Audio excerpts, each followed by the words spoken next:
Well, good evening, boys and girls. Hey there. It is once again time for 10-1, the list show where Jen and I talk about movies through arbitrary lists that we put together based on topics and whatnot. You know this show. I'm one of your hosts, Josh, joined as always by the always Jen. Yes, I am actually always Jen. That is super true. hmm Um, I miss you, Josh. I feel like we haven't been together to do a podcast in so long, and man, I missed this. It has If been a minute. it's definitely been a minute. If I am not, I think mentioned this before, but if I'm not coherent, if I babble, if I'm off topic, just tap the mic and get me back on track. Yep, there you go. Thank you. I'll try to keep that in mind. It's been so long, I might be a little bit dusty, but I should come up with, let's say, you know what? I'll just have Gordon Ramsay pop up. oh, there we go. There we go. That's scary. That's actually intimidating. So yeah, that'll keep me on track. Back on topic, you! I actually feel like that might have the reverse effect, and I may end up just cowering into Jello ooze. But yeah, we'll give it a try. How about this? What are you talking about? I mean, if you really want to get my attention, you should throw up Chris Hemsworth because I don't have any Chris Hemsworth. no And Thor. Jeez. no, maybe I'll get some Thor. Um, Yeah. feeling a little Thor today.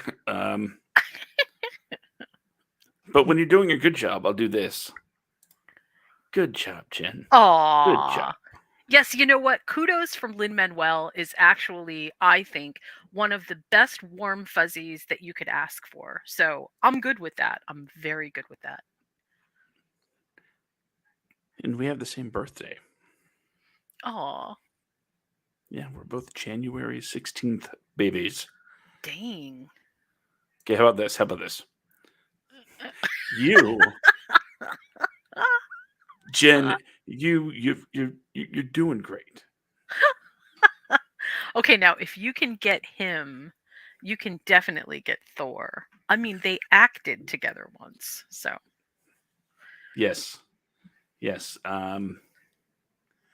The oh man, I'm forgetting the quote. It's my favorite quote from Thor Ragnarok, other than I know him from work. I know him from work is great.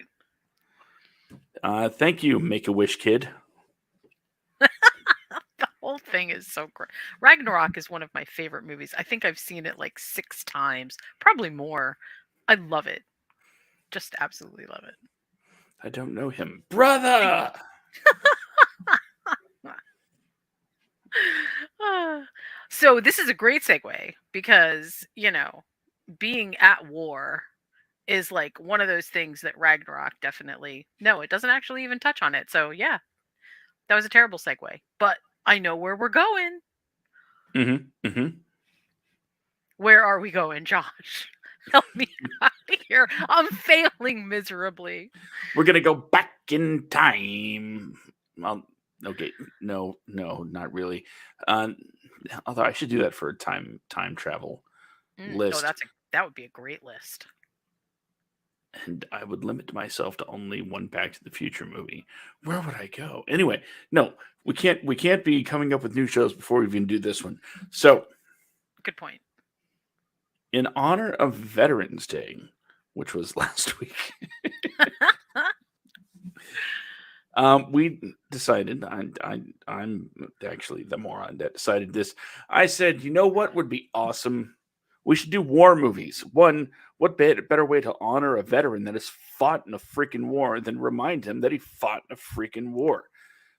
Okay, that might have been mistake number one. Number two, I said, but if we do that, it's just going to be like, here's a World War II movie, here's a World War II movie, Hmm. here's another World War II movie, and here's a Vietnam movie. So it became less exciting to think about, war movies list when it was just all the same stuff. So I said, to make this interesting, to really up the difficulty level.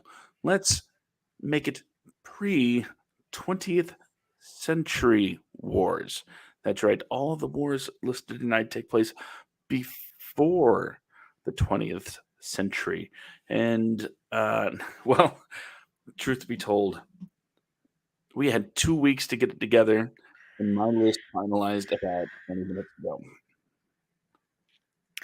Well, I will comment that war movies are not my favorite.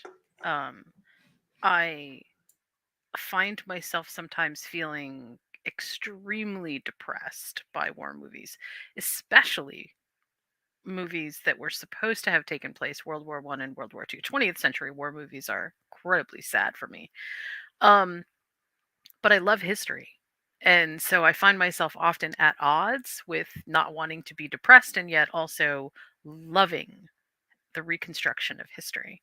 So most of the movies that I have on my list are either foreign films, which probably you haven't seen, but I will explain why they're good, and movies that have really, I think, strong narrative that make me want to explore the history of whatever the era is. So, and it jumps all over the place. I mean, like I have a I have a really huge span of stuff. I was kidding in one of my comments to someone when I said that I chose 2001 A Space Odyssey because there was the war with the cavemen and the monoliths, but that isn't so far off. So, yeah, you'll have to give me a little bit of liberty on my list here. Well, I'm going to give everybody a lot of liberty from my list. Hint, hint. And I will say that looking at this list made me wish I'd watched more Kurosawa Oh, because I have not. It seems like they'd be great additions to this list if I'd watched any actual Kurosawa. But it's been on my to-do list, but I'm still on the Golden Girls, and you gotta make sure Sophia's okay. I, I will say, just I mean, this is 20th century, obviously history, but I will say that I did watch the recreation of All Quiet on the Western Front by Netflix or on Netflix right now, and uh, y- I wasn't in love with it, but it's a good movie. It's still a good movie. Um, I'm not. I don't know. They missed something in it, and I really haven't done like a deep dive to deconstruct it. But it is still a good movie. All Quiet on the Western Front is definitely. It's interesting that they chose to remake that, um, but without the standout performances. Yeah, I mean, it's yeah, but it was still that was what we chose to actually watch on Veterans Day. So I watched a movie with a war in it between two nations, and it was Wakanda Forever. hey, that is excellent. Unfortunately, it wasn't for 20th century. You can't win them all. Well, I don't know. Maybe in the multiverse it is. Who knows? We Maybe. won't go. We won't go in that direction though. And I didn't cop out with another obvious answer, but we'll get to that at the end. How about we start our list? Jen, I came up with a topic. Would you like to give your number 10 first? Um. Okay. So my number 10 is a film which it's a bit interesting because the time period that it happens is one of those time periods that I actually really love. Um, it's called Admiral. Before I even get into what I think about this movie and the reason that it's in my number 10 position, even though it checks most of the boxes that I love. It's historical, it's period drama, costumes are amazing, it's naval most. I mean, most of the action is at sea. It deals with pretty epic battles. It it's a foreign film and it doesn't always quite match what I think it would have been if I could understand other languages, but it was still amazing. Um, I, I I'm gonna I'm gonna say something though about this, which I think is kind of important. Um, this particular film is, um, as a period piece, it's interesting, um, but it's not. Basically it uses a lot more narrative than there's a lot more tell than show, I guess is maybe the way to say it. Although the visuals are amazing. I mean, truly, they're just amazing. Um, and I- I'm trying to think of like a good way to describe this movie in terms of like maybe another movie, but I don't really think that there's any there isn't really anything out there that sort of matches this. It it's heavy on the drama, but the war itself is quite interesting. And it's probably not something that you've seen before. It's 17th century. And it's quite fascinating how they sort of dig into the politics of the time and what sort of started the war by having exposition between the characters that basically talk about, being on the right and the wrong side of this. Um, it is during the time of King Charles II, and it what's a good way to say this? It draws a lot on a heavy narrative style that is pretty common for European films, not so much for American films. So it might be a bit like, it might feel a little bit heavy. I think that's why it didn't get the greatest on Rotten Tomatoes. But it's so worth watching. The ships are absolutely stellar. And the naval tactics that they use were actual naval tactics that they were using in the 17th century. So that is quite interesting. I really loved how they use a lot of politics in this to express why it was so subversive, why there were so many subversive things that happened. So Admiral, it was released, I believe, in 2015. um and I guess there really isn't anybody in the film that I feel like, anybody would like know right off the top, but again, really well worth watching. So that's my number 10. Excellent number 10. I should have, I guess, figured that your big ship, I don't want to say fetish, but fetish, Oh, is going it to is. It's a borderline obsession. Absolutely. Yes. definitely going to be in full effect tonight. Oh, for sure. Yes. If Okay. it has a mast and canvas, I'm probably already in love. So yeah, there you go. Okay. So Josh, what's your number 10? My number 10 is a film that a lot of people have fetishized, and some in not exactly the best of ways, but I can't believe I actually put it on my list, honestly, not because it's bad, not because it's great, but because of who directed it. Oh no. But, once in a while, you have to recognize, even if you don't want to, and my number 10 is 300 from Zack Snyder. Oh hey, that's a good choice. It is based on Frank Miller's graphic novel of the same name, and it's, as they say, loosely based on the 480 BC Battle of Thermopylae, um, where the king of Sparta led his army against the advancing Persians. Now, if you watch this, you're going to know a couple of things really quick. Like, wow, you really can, get ripped abs in 5 minutes, due to airbrushing. Yeah, And Gerard Butler. and two, uh, wow, is this possibly the second most homoerotic movie ever made? Behind Top Gun, of course, the original. No. The second thing you're gonna notice is it is it's got style for days and days and days. The imagery is exquisite, and generally when you see something where it's like all visuals over actual storytelling, that's a negative. But with this, it it all amounts to, okay, here's what you need to know.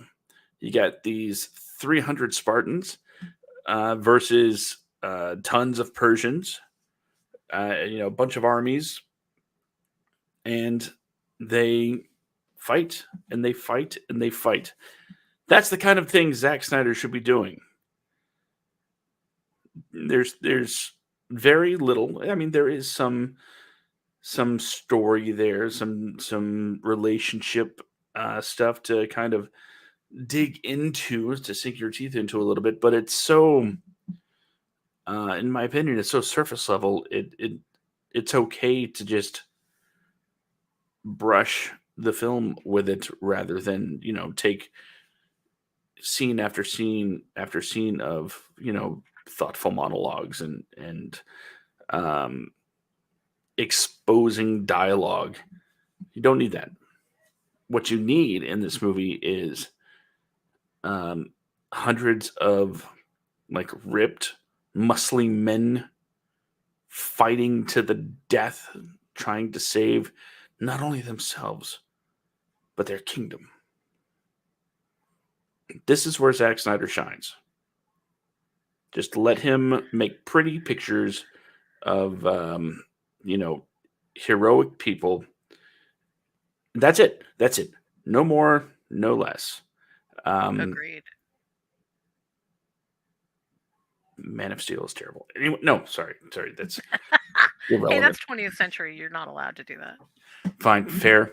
I deserve to be called out on that one. But 300 is my number 10 because of the epic style and the wonderful battle scenes.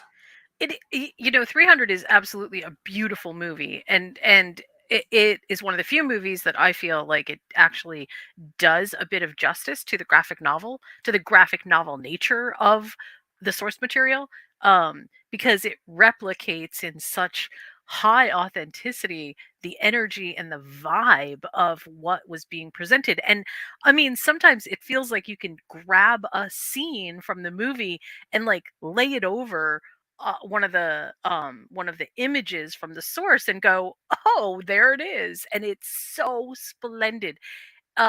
It To me, I'm not comparing the two because that's not a fair comparison, but in the same way that like Sandman did so much to authenticate the source material, 300 did that too. It was just sort of like, yeah, it's story light, but it's gorgeous, absolutely gorgeous.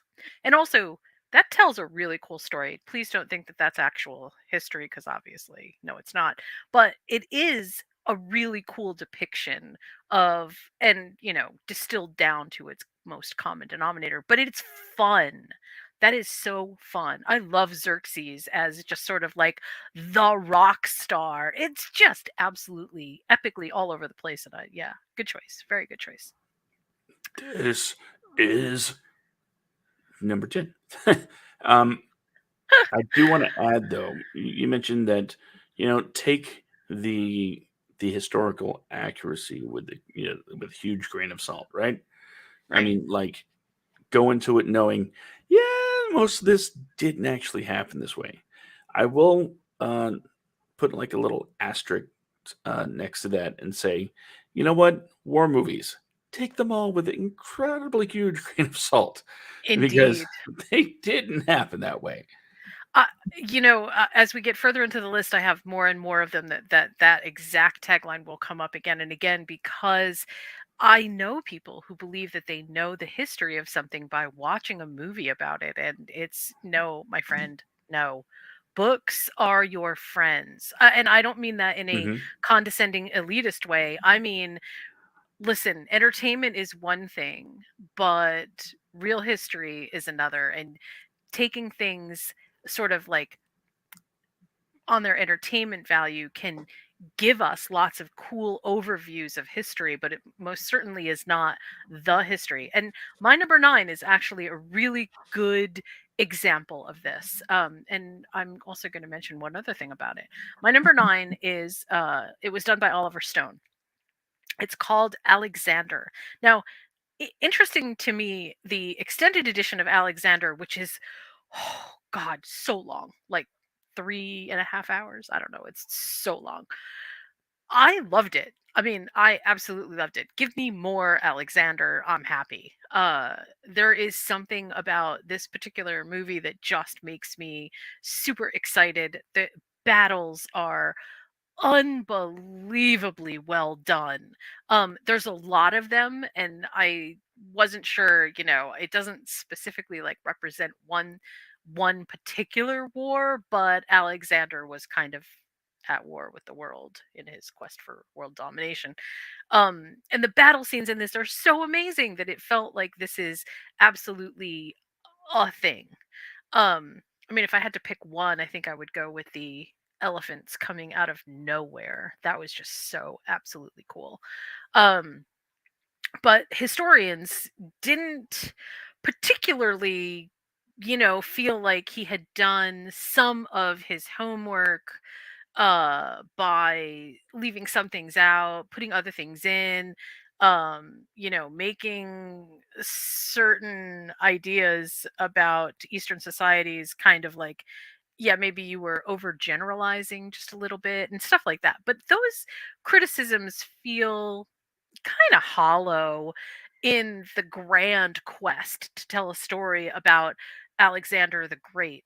Just as kind of a side note, I actually named my kid Alexandra after Alexander the Great. That's how much I love this particular moment in time. Um, the one thing about this movie that makes me absolutely uh laugh almost, and I don't mean this in a haha, this is funny, but in a wow, you've got to be kidding me. When this movie came out, in 2004, I think. I can't believe it's been that long.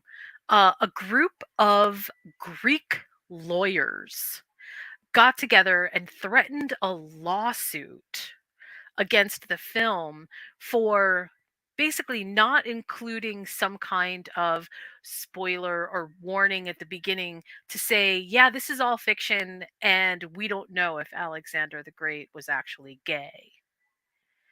Um that's ridiculous.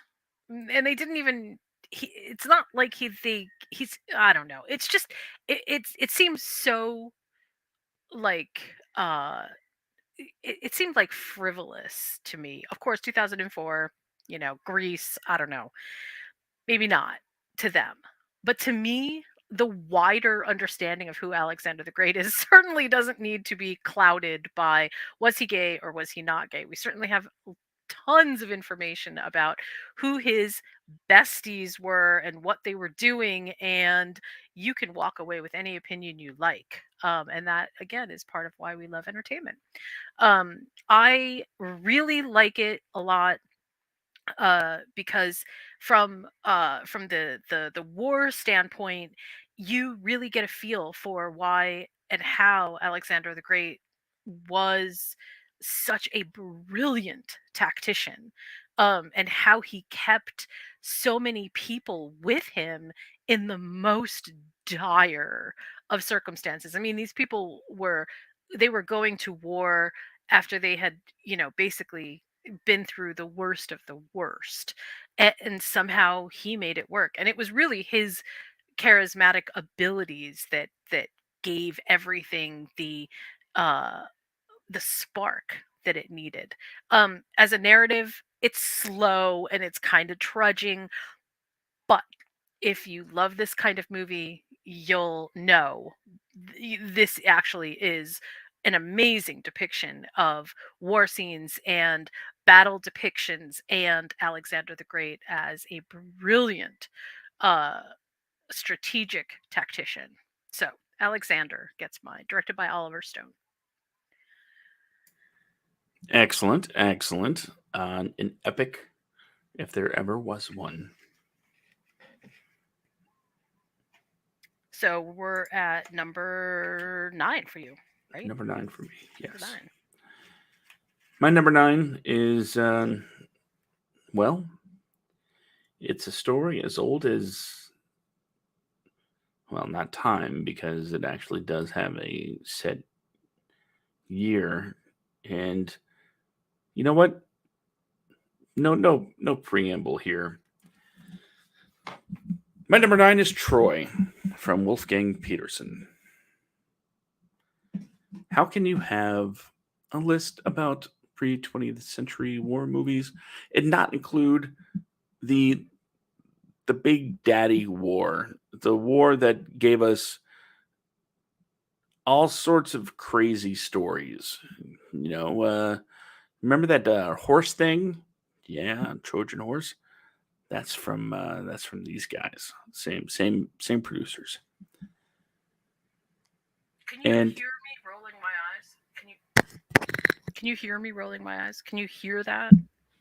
no, Oh, I okay. can't. I can't. Okay, well, go proceed. Just wanted to know. I didn't want it to be too loud. Well, uh, I didn't think any list would be complete without at least mentioning the Trojan War, starring Brad Pitt, Orlando Bloom, and Eric Bana, and Nathan Jones.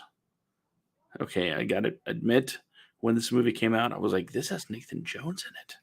He's a wrestler." And turns out he was just there to like die real quick. In he was the guy that Brad Pitt fought in that opening battle, Achilles versus the big guy. Right. So yeah, that was Nathan Jones, essentially his big screen career, all in one shot. Uh, yeah, it wasn't that great in the ring either. Anyway, I digress. Was Troy a great movie?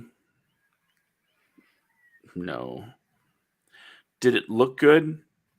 Yeah, Yeah. yeah. Yeah, it did. And was the storytelling better than 300?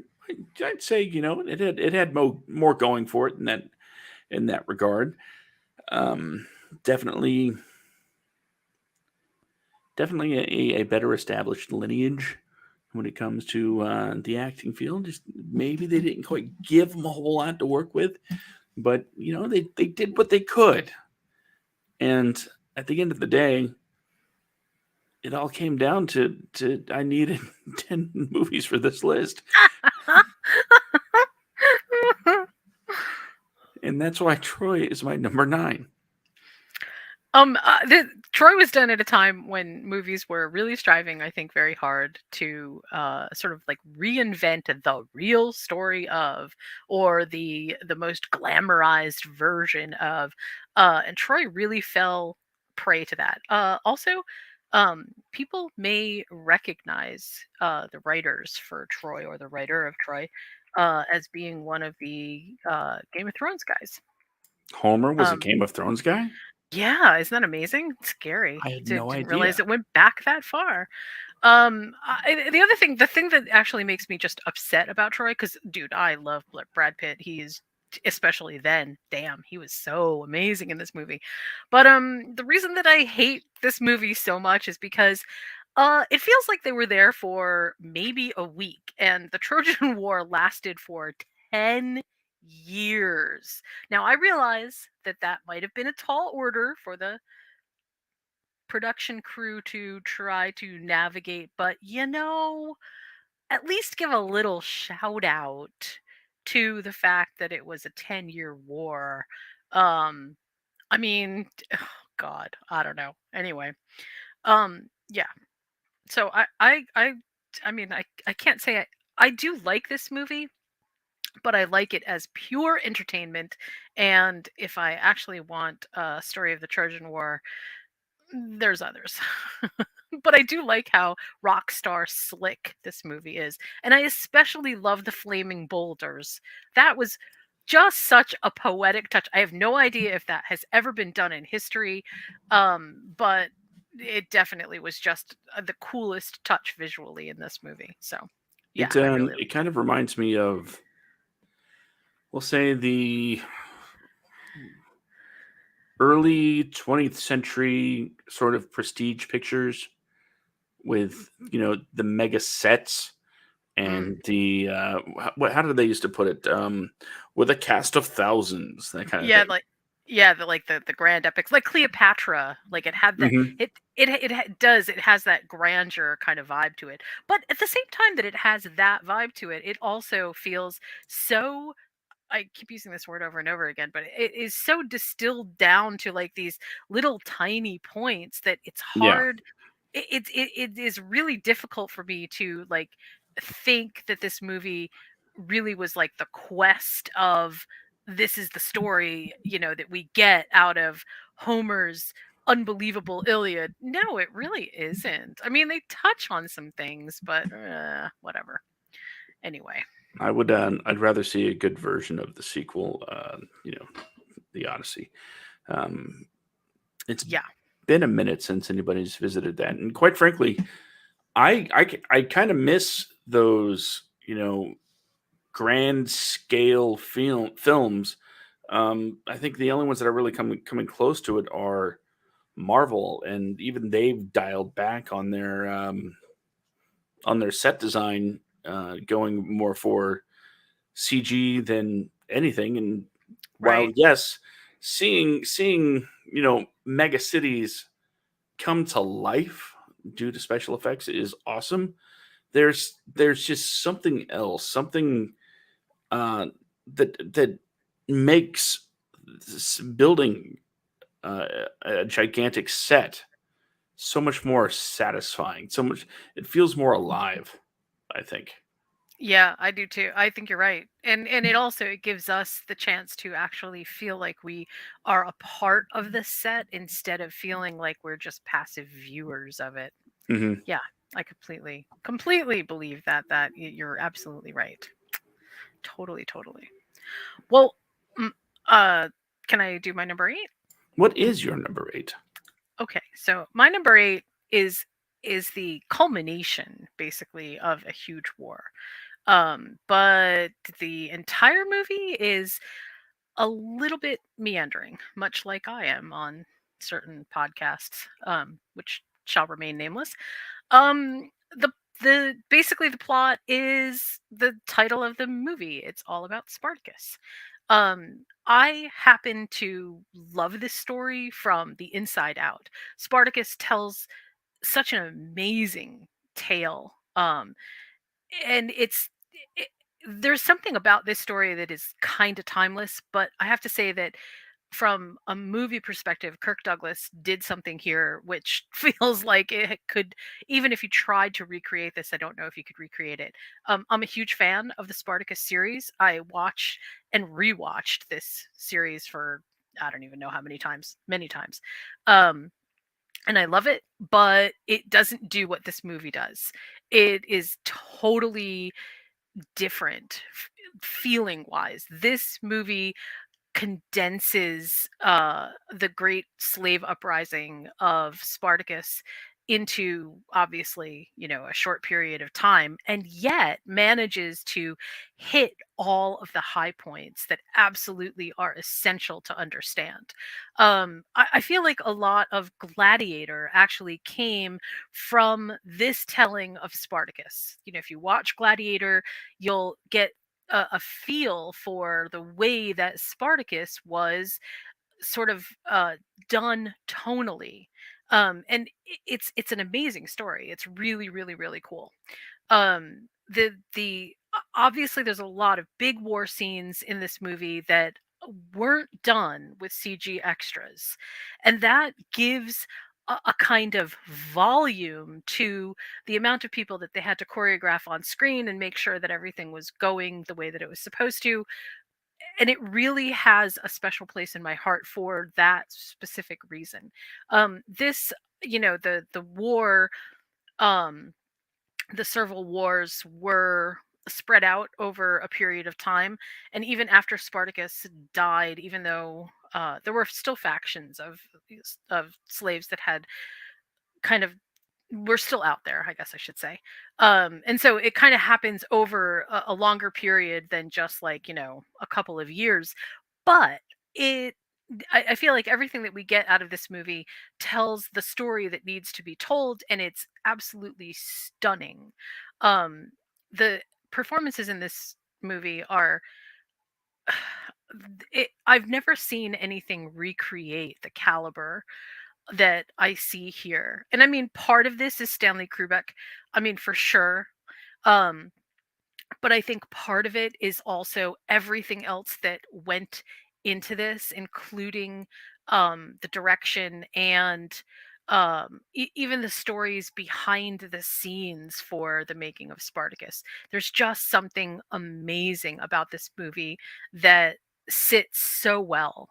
And it has aged well too, which is also God, not common because sometimes movies, especially if they were done, prior to uh the 1970s and 19 well, especially in the 80s, but sometimes movies that don't have the window that we consider to be, yeah, hey, these are okay effects, we end up kind of panning them. But because there weren't any like huge effects and everything was so practical on set, we really get that feeling of, oh, this is amazing. And talk about big sets. Spartacus had just sprawling sets to work with. So that gets my number 8 choice, Spartacus. 1960. Stanley Kubrick was the director, and the screenplay was by Dalton Trumbo. Trumbo, eh? Yes, he was actually blacklisted in Hollywood for a time. There was a big controversy at the time. So McCarthyism. yeah, exactly. 20th I century am politics. Spartacus. I still love that. I mean, I just absolutely love it. I am number 8. Indeed, And number your transition was much better than mine. Number 8. Okay, let's throw out everything resembling, a good story about a good character. Let's throw that out the window for a second, because that's not what this movie is. That's not what this director does. Never has, and arguably never will. Because some people say that the main character in this film is just a bastard covered bastard sprinkled with bastard flakes. And that's about as salty as my language gets, by the way, on the air. Um, I'm talking about in the year 2000. It's an old Conan O'Brien reference. I am just aging myself out of this. Anyway, The Patriot from Roland Emmerich, starring Mel Gibson and Heath Ledger. Who knew that if you take an action movie hero and set it in the Revolutionary War, it could be fun? Spurned by the British, his son, one of his sons, killed in war. Mel Gibson, playing Benjamin Martin, has to ignore his ignoring of the revolution, and has to sort of enlist and teach the new nation's army, so to speak, the new kids in town how to fight on their home turf and have home field advantage, while being an action star with slow motion tomahawks and archery. And forget those single fire muskets; they're awful. We gotta follow the locals' um, methods of fighting off those guns. So he takes this, ragtag group. I guess it's kind of like, hmm, Payback meets the Mighty Ducks. Yeah, we'll go with that.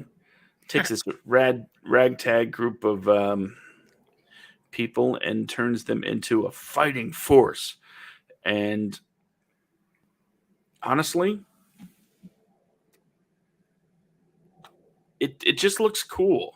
Okay, war movies can do one of two things. I think they can either make you feel about the emotional resonance of war, the pain, the conflict, the loss that comes from waging war, or it can do the stupid 1950s thing of making heroes in wars. And don't get me wrong, 'cause there are heroes out there when it comes to the military. That is definitely true. But to since sort of what's the word I'm looking for? To sensationalize, to make one person absolutely larger than life by being an absolute killing machine on the battle. Hmm. That's a completely different thing. And when people have that kind of mindset in actual battle situations and actual conflicts, that gets people killed. So those are I think the two types of war movies. Um, the realistic ones and the absolutely outrageously cartoonish ones. Um, this falls squarely in the outrageously cartoonish ones. Does it make it less enjoyable to watch? Uh, I don't think so. Like I said, I equated it to sort of a John McClane in the American Revolution. You're going there to see one thing. You want to see the star. You want to see the hero of the movie, uh, just kill as many of the bad guys as possible with his intellect, with his whatever tools are at his disposal, and that's exactly what you get with the Patriot. It is definitely a WYSIWYG. What you see is what you get. The Patriot is a Roland Emmerich film, so the characters are going to be. I don't know what less than skin deep is, but it's that, and I hate to use the expression, but you just kind of turn your brain off and let it go, like it's a standard 90s action flick, even though it's from the year 2000.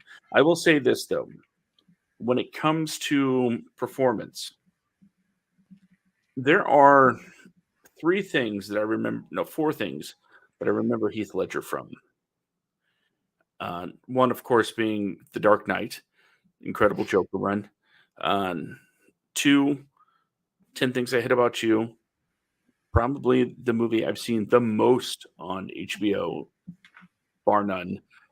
And three, The Imaginarium of Dr. Parnassus. That's right, The Patriot is not in the top three. But if you think about his performance in this, you start asking yourself, um, why did they give him these other roles? Because those other roles, he's a good actor, and I don't know what the deal is here. Okay, Yeah. he did fine. He did fine. I don't recall much of The Knight's Tale, but in this, he was just he was a son that wanted to something or other. I don't know. I don't like I said, plot, whatever. Just go watch British people get blowed up. I think oh, okay, so we just said that you can take this with a grain of salt whenever you see something that is a historical representation but entertainment, right? And this is one of them with Mel Gibson, who truly, I think, I don't know what the exact, I mean, I'm going to use this phrase, although I sort of shy a little bit away from it, but he has this odd messiah complex where, oh my gosh, when he plays a character out of history, it has to be like the most compelling and the savior kind of character. And it's sometimes it's disconcerting. But I will say that this movie is the movie that encouraged my kid to study the Revolutionary War and start asking questions about, did this really happen? what is what role did did all of these little groups play? Why what was the revolution actually all about? And so sometimes movies can actually play that piece. Seeing a war movie can sometimes encourage us to um, explore the depths of content even a little bit more. But this movie, along with Braveheart, um, they it's entertainment. I think we just need to be very clear because the timelines are very wrong. They again, what seems like a couple weeks is actually years of fighting.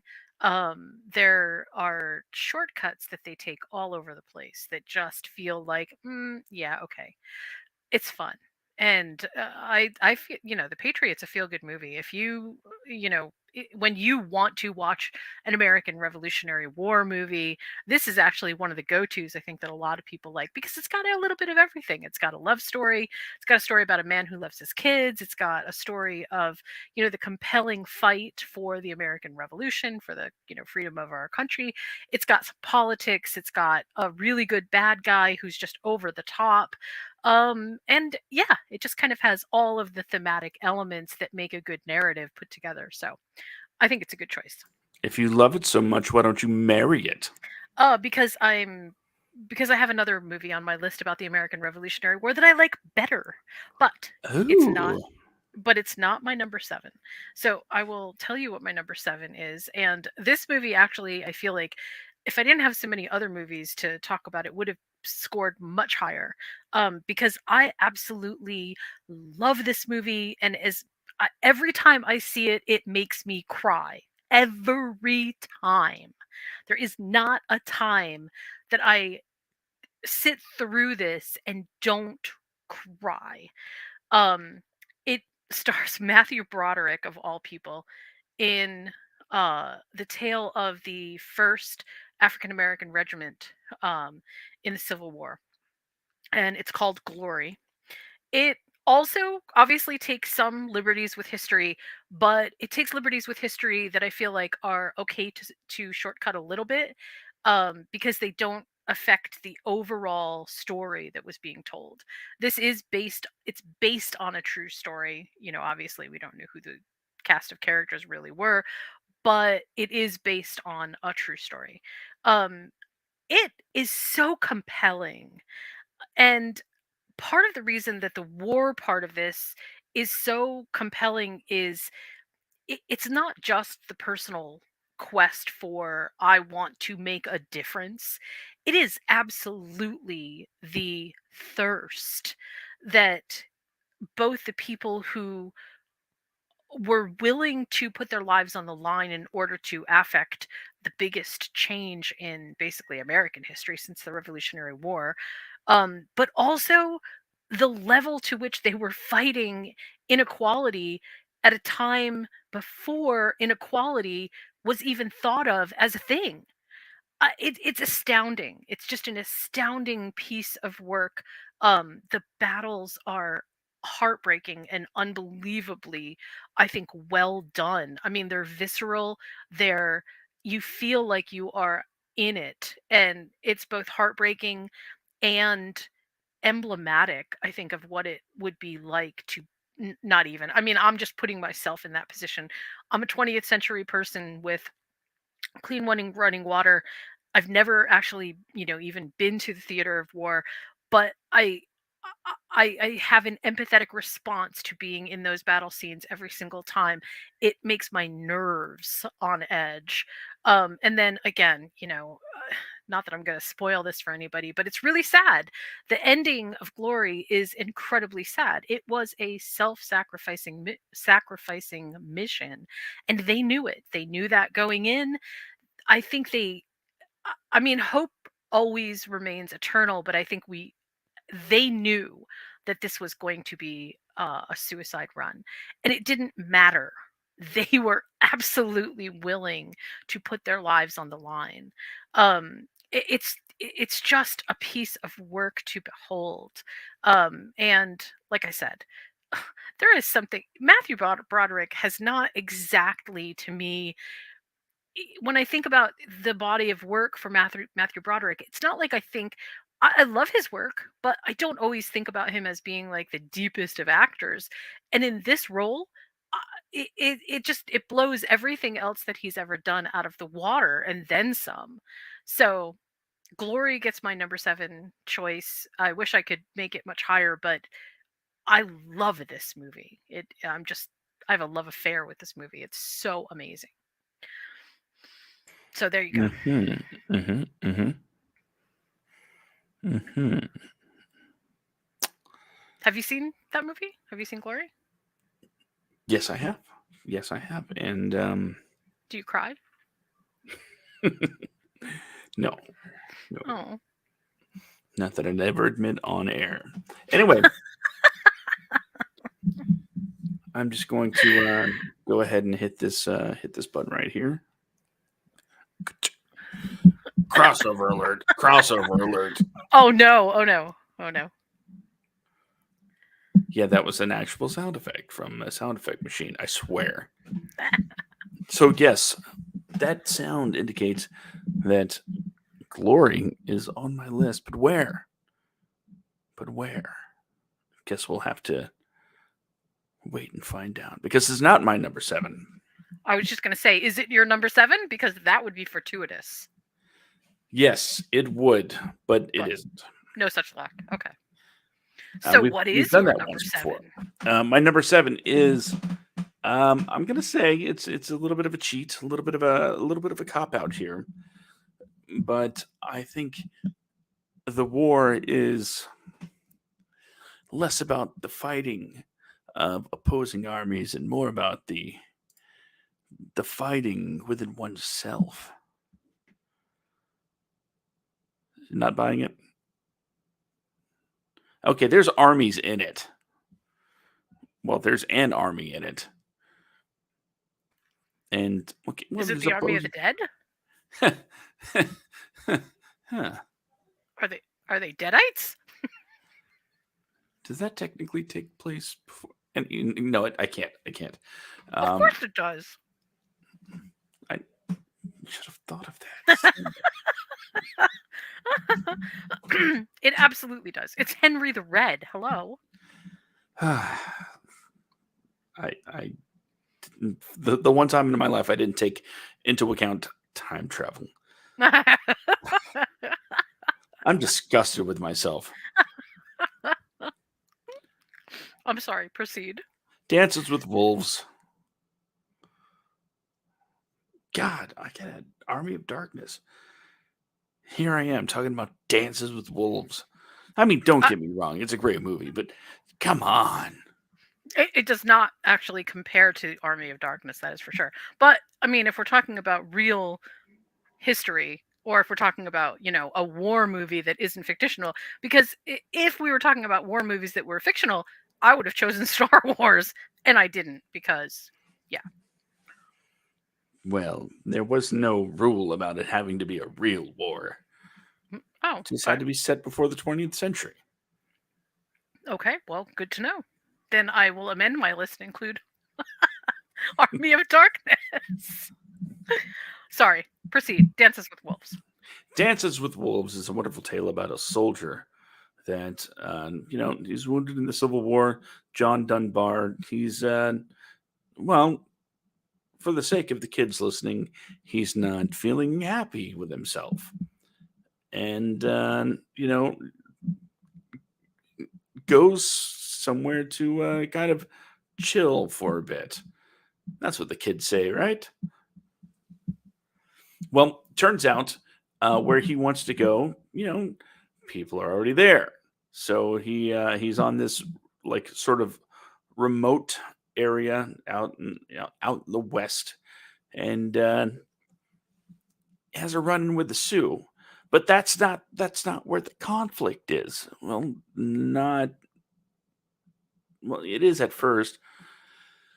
You know how it is when you're struggling to get you to know your new neighbors, and there's a bit of a cultural gap, and one of you is like, hey, this is my neighborhood, and the other one of you is like, not for long. And after a while, you kind of, grow accustomed to each other, and then soon you become friends, and then soon after that, you kind of turn your back on, your old job, and kind of fall in with, your new friends. That's what dances with you. If you've seen Avatar, you know what it is. I mean, Avatar is the remake, right? And then there's like the stray dog that comes by, and you adopt it, and but it's still kind of feral. And yeah, I can see that this is totally a 20th century adaptation to that period of time. Yep, that works. Now, one of the reasons I did choose this because I did go to there was a Dances with Wolves museum Oh out gosh, west. really? Yeah, and they Wow, have props from the movies and everything, and it was wow. pretty cool seeing the dead buffalo that weren't actually dead buffalo, by the way, in case anybody from animal protection groups are listening. No, they were not real, just movie props. Dances with Wolves is an emotional journey, and one of Kevin Costner's absolute best works. If you're looking for a sort of, I said it tongue in cheek at first, but it is very much a inner war that he has to face. And there's some action bits where people are shooting at each other, but the majority of the movie is about um, John trying to figure out kind of who he is at this point because he'd already been to the sort of darkest depths of his own soul, and he just needed a reset. He needed a guiding line. He needed to figure out what his life is going to be, and that's I think that's a pretty timeless tale as we individuals struggle with that kind of thing always. It's captured very well on screen. Kevin Costner as director, not bad, not bad. I'm not going to say he's the greatest thing ever, but he's not bad, and he made a pretty good movie. Dances with Wolves is my number 7. I wish I had great war scenes to talk about, stuff that plays out well on screen with people shooting and killing each other. And like I said, there's a little bit of that, but the majority of it is very introspective, and I think it adds a unique quality to my list that you're not going to be seeing again. Hmm. Okay. Well, I'm that did guessing you not haven't make it seen onto it. my list. No. Oh yes, I've seen Dances with Wolves many times. Many times. Uh, what is he called? What do they call it? Tatanka. Tatanka. That whole dance that he does, trying to imitate the buffalo, makes me laugh every single time. I actually like Dances with Wolves. It's actually, I mean, I have mixed feelings about it because culturally, no, I actually really don't like it, and I hate. I'm so sorry. I mean, listen, I'm a Target mom. I mean, I'm about as white cracker Anglo-Saxon as they get, and I understand why white people always want to be the savior of every single indigenous group around the world. I get it. I mean, like, I get it. Like, I understand why it happens, but God, I really hate it. And Dances with Wolves, it still feels like there needs to be a white savior to an indigenous problem, and I just sort of Hmm. hate it, because just for that reason. I'm not dissing the movie though. I mean, the movie by itself is actually a really good piece of work, and I also really applaud them for using native language speakers and things like that. It did lend itself to a good entertainment movie, that's for sure. Um, my next movie is probably we don't have that same problem. Because while it was based on the Hundreds Years' War, between England and the conquest of France, it was actually written by William Shakespeare. And I don't think any of the people involved in this particular movie or in this particular story really wanted to be the savior of either one. I feel like Subjugation was the name of the game. It's called Henry V. It was released in 1989. It still to this day remains one of my most favorite historical recreation movies. Not because it is super historically accurate, but because it really captures the feel of what I'm sure it must have been like to be in the middle of the chaos. The battle scenes in Henry V are they're masterpieces. I mean, they're absolutely so well choreographed and so well done that they kind of make like the battle at Bannockburn in Braveheart look childish. Um, and some of that has to do with the fact that the English and the French were superior when it came to, they weren't militia. They weren't just, they actually had formations. They actually had, like, quite a bit of on-field battle tactics and stuff, and it really shows. But the story of Henry V is, God, all over the map when it comes to the drama, obviously written by William Shakespeare. We would expect that. And it is just breathtaking. Kenneth Branagh did both the writing and the acting in this movie, and I struggle to think of another movie that sort of captures the kind of breadth that this particular movie captures when it comes to both the Hundred Years' War and a William Shakespeare movie that has been done any better, that includes Henry V or even some of the even other movies. It is truly, truly amazing. One thing I will say about Henry V, which I feel like just needs to be said, um, there's a lot of very heavy Shakespearean dialogue in here. It's not everywhere, and it's not like there aren't, some devices that happen without Shakespearean authenticity attached to them, but the whole movie feels like you are in a Shakespeare play. So don't go into it expecting that you're going to be able to identify every line of dialogue in Henry V. It but it feels definitely the speech patterns are definitely that Middle English feel, even though it's not, Middle English. It still has that feel to it. Like, it's, okay, this is the high Elizabethan sort of era.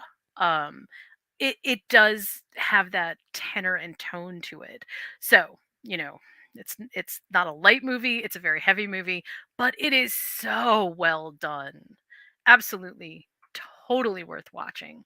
Um, and again, I mean, you can't go wrong with a William Shakespeare adaptation. It's hard to mess up Shakespeare. No, that's not true. It's easy to mess up Shakespeare. I think if you do it right, it's hard to mess up Shakespeare. You get good source material. So good job, Kenneth Branagh. 10 Things I Hate About You by William Shakespeare. There you go. I mean, I've seen some versions of Hamlet that haven't exactly been stellar, you know, but yeah, I mean, but you still know it when you see it. You're like, oh yeah, that's Hamlet. I've seen so many movies that are the actual Taming of the Shrew, when it's not like the movie is called The Taming of the Shrew, but that is absolutely what the movie is. And there's tons of them, so you know that William Shakespeare was pretty good when it comes to source material. So there you go. That could be a future list one day. Movies by William Shakespeare. Oh yeah. Oh, that'd be a great list. Damn, that'd be a really good one. I'll have to pencil that down for the future sometime. So many good adaptations that are just like, you wouldn't even you unless somebody told you, you might not even know that. Hey, yeah, that's got its roots in Shakespeare. But there's Many, many, many, many. Much Ado About Nothing is another one that's done quite often. I gotta stop thinking about future list when we're still doing the one we're on. Sorry. I yeah, got a little bit carried away there. But it's Yeah. great. Henry V. Hold Definitely on. watch it. There we go. Oh, there we go. Okay. Yes. Serious face. My number 6, I'm going to make it pretty short and simple because it's possibly one of the movies we've talked about most so far on this show. It's Master and Commander: The Far Side of the World. Yay. Which war was that, Josh? You don't think I know? No, I'm not saying you don't know. I was just trying to be a smartass. Well, sorry. Well, one of I the mean, they things. do kind of mention it once or twice. Yeah. Yeah, it's funny that Master and Commander is on your list because let's face it, since the 100 Years War, not 100, since the 100 Years War, the English and the French are still fighting all the way up to Master and Commander. So it's been a hot minute since they weren't at war with each other. So there you go. Fun fact: they're still at war with each other. They just do it differently these days. Yeah, it's called politics. You are a jock. Shots fired. The real way that the English and the French fight now is through cuisine, and the French win every time. So Iron Chef battles. The Great British Bake Off versus the French. Oh man, you know what? We should totally patent that. That could be good. Winner takes the crown. Winner takes the crown. Ooh. Okay, yeah, that could do it. That could do it. It's like your dinner was terrible, England, but your dessert's pretty good. Sorry. So they get the princedom instead of the king. Yeah, okay. I have to give myself that one. So Master and Commander, cannonballs firing, ships going boom. It's what more could you want from naval battles, right? Truth. It is all about the ships. All about the ships. No land. Yeah. I'm gonna see myself on that one. I And love anyway, that movie. Love it.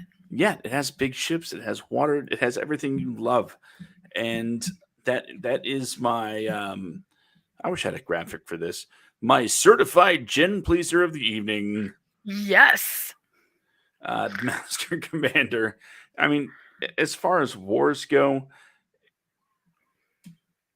is it of the most epic, we are heroes variety? No, no. In fact, it's very ironically dry in in some spots. As you find out who these people are. When people watch war movies, there's generally um, sort of an almost bloodlust involved, where you want to see, your side win and people get blown up. You'll see that. You'll see that. No problem. Although, you know, d- your side is kind of up in the air if you're not from these countries. So chances are you're going to choose the side the camera's on the most. And yeah, you're going to see stuff blow up. But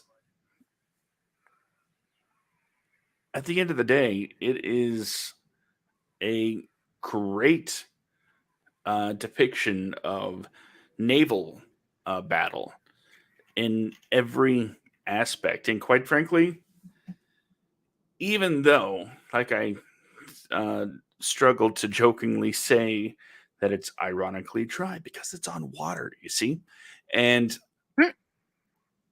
it's through those 17 hours of setup that you you kind of you care about what's going on the ship, and that's what draws you in when you care about the people, and that's something that I think Master and Commander and Peter Weir do fairly well. And Russell Crowe, hats off to the guy.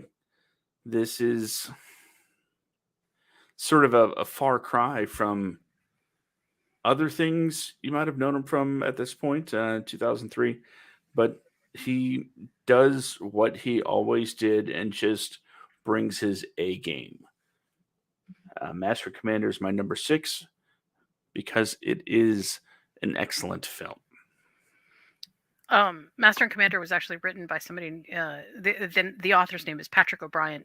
He's not the one who did the adaptation, but that's the original source material. Mhm. And the Patrick O'Brien series with Lucky Jack, who's the captain, Jack Aubrey. There's a lot of volumes to it, and from the Napoleonic War standpoint, it's pretty easy to see why the English are so fascinated about writing this. First of all, the battles are absolutely glorious in the sense of, this, as much as battles can be glorious, from the overall perspective of, what was learned, what was done, how was it sneaky, how was it, different, because so much of it was at sea, at least in terms of the source material. We get to sort of experience a kind of intimacy with characters that invest us in what's going on. And I think that's what makes it work, because if, let's face it, land wars are, it's a lot harder to get people to be like invested in a cast of characters. That's why Glory works so well, because it's a condensed group of people, and we get really intimate with their stories, so we're very invested in them. Same thing with Master and Commander. You get very involved in who the people are because it's a small group, so we're super invested in, are they going to succeed or are they not going to succeed, without always necessarily thinking about, were the French right or were the English right, because that seems kind of secondary. So yeah, interesting, very interesting. um okay, so my um next movie, which is, we're at number 5, is a movie that not everybody liked when it came out. In fact, I think they might have panned it just a little bit. But I am one of those people who both loves Ridley Scott and absolutely loves this period of time, not because I think that there's anything, specifically militarily like fabulous about what was happening, but more because the human drama is just absolutely mind blowing. It's the story of the Crusades. The movie is called Kingdom of Heaven. It stars Orlando Bloom, and it's odd. It's an odd duck of a movie. Orlando Bloom is. I don't know why they cast him exactly, except maybe he was like fresh off of Lord of the Rings, and they thought that that would be a draw. I'm not really sure. I kind of feel like he might have been a little bit miscast as Balian, but the story itself is an absolutely just unbelievably good story.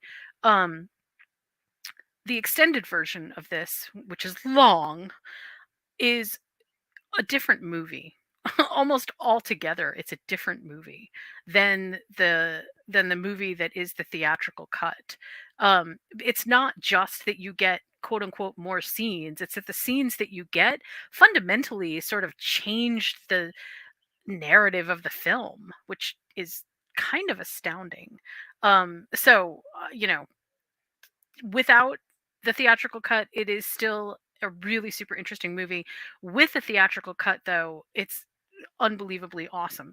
The war scenes are, they're incredibly well done. Now, obviously, there's a bit of CGI happening in quite a few places where they need to multiply an army, but for the most part, where they are in close quarters, there's something really kind of up close and visceral about what's happening there that is pretty amazing. It is definitely not a movie that, if you don't like the Crusades, or not like the Crusades, but if you're not interested in this period of time, it's not going to appeal to you, right? You're not going to be, it's not going to be like, oh yeah, I saw this movie and now all of a sudden I want to know stuff about the Crusades. It's not like that. It is absolutely a film that sort of captures a period of time, throws a bunch of things all together, and gives you a sense of what was happening. Salah ad-Din was actually a real historical figure. They take a lot of liberties with most of the other historical characters, but to some extent a lot of them did exist. They are changed a little bit to make them theatrical, but it was still really interesting. And the way that they talk about, especially the taking of Jerusalem, it's very interesting because some of these things were, although they weren't used all at one time, over a period in history, a lot of these things were used. So there really was kind of like a scientific element to understanding how close the armies were to the walls, how the armies decided what walls were breachable and not, and then what military tactics they used to try to defend Jerusalem. It's just a fascinating little entertainment piece that I truly love. So, Kingdom of Heaven. Ridley Scott stars Orlando Bloom. That is not one I've seen. But of That course, doesn't that's no surprise. surprise me. Yeah, it doesn't surprise me that you haven't seen that one. Like I said, if it's not something that you'd be interested in, you might not watch it. It wasn't exactly like, hailed as some kind of critical, acclaim. But I will say again, if you're going to watch it, it's worth it to watch the extended edition. Okay, okay. Maybe I'll check it out. Maybe. Maybe. In the So you're at meantime, number 5. oh yeah, my number 5. We're the top 5. Woo. Okay, so there are some movies that take painstaking lengths to make sure they hammer down the historical accuracy of the time. The Titanic, James Cameron spent, years just trying to figure out what the floral pattern on the dining ware was, right? Of course, he could have taken a few extra seconds to look up at the sky. Anyway, that's a Neil deGrasse Tyson argument, and they did eventually change the sky um, in the movie. But the point is, there are movies that do that. They make sure that everything is completely accurate to the time, and they make sure that the characters behave in as close to an accurate manner as possible. This is not one of those movies. They take all of that and toss it in the trash. Because in America, the motion picture, the founding fathers are literally a bunch of dude bros. George Washington is voiced by Channing Tatum. Sam Adams is voiced by Jason Mantzoukas. Who knew Thomas Edison wasn't a dude? Voiced by Olivia Munn. Bobby Moynihan as Paul Revere. And it just goes on and on with these less than accurate representations of the founding fathers as well. Let me tell you a little bit about the story. A chainsaw wielding George Washington teams with beer loving bro Sam Adams to take down the Brits in a tongue in cheek riff on the American Revolution. They team up with Thomas Edison and Abe Lincoln, and yeah, yeah, it's just as nuts as it sounds because the British, they have this plan, right? They're going to taint the clouds with tea, causing a tea rain, and that's going to turn everybody British. Yes, science. Science. That's how it works. But, I'm not going to spoil it. It's an animated feature about how the founding fathers literally teamed up to defeat the British almost mano y mano as they take on the crown in a winner take all fight for the nation. Is it absurd? Yes. Is it hilarious? Also, yes. And does it deserve to be considered as one of the greatest American Revolution movies of all time? Well, no. But I think for this particular list, it was a crucial addition. One, because who doesn't like a little bit of levity to their war movie lists? After all, if this was the World War II list, I definitely would have a comedy or two in there because, quite frankly, there are several to choose from. But mostly, this this movie doesn't it doesn't necessarily represent the America that was, but it really shines a light on the America that is, and the the personalities that you see on any college campus at any frat house, as we liken our founding fathers to be. Anyway, America the Motion Picture is my number five. Great battles, great characters, and great Scott. This thing is crazy. Huh? That's my number five. Wow. Okay. Didn't see that one coming, did you? No, I most definitely did not. Um, yeah, I'll have to. You know what? I think I've seen that, but I don't. It's been so long. I don't remember. Just as you were talking, I was thinking of like small things, but I think I saw that like a long time ago. Came out last year. Uh, oh, so it's not based on. Oh, okay. Well, then no, I guess I didn't see it. I did not see that. I did it. I did it. You picked a movie that I didn't see. I am the champion. I was too busy watching horror movies, sorry. Yeah, that's fair. Um, okay. My number 4 movie is and you know what, forgive me because I don't speak Japanese, so I know I'm going to just slaughter the names here. Um, it um came out in 1980. So it quite some time ago. Um and when it came out, I don't quite, I don't think actually that most people who would have seen this movie now uh, have had the chance to see it. It's now it's actually a little bit harder to find than maybe it even used to be. Although it might be, I don't know, it might be in Turner's classic vault. I'm not sure.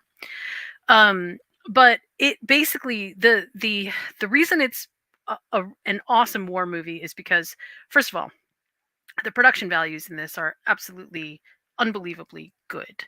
But the second and maybe more important part is the Shadow Warrior is it is it basically tells a story during a period of Japanese history that is one that we sort of like love to romanticize but really don't understand it at all. It's definitely feudal in its like there was feudal Japan lasted for a bit longer than um, in the West. So we kind of lump together periods of history in other places of the world that we don't understand because we just don't know the timelines. But this particular movie ends with a battle that happened in 1575, and it is one of the most significant battles in feudal Japan's history. Um, it's it's difficult to really describe what this movie is about without really sort of getting into a lot of minutia for detail, so I won't do that.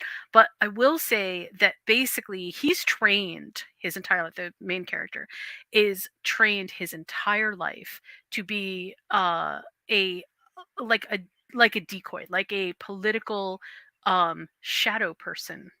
And it the levels to which they go to in order to subterfuge are kind of astounding.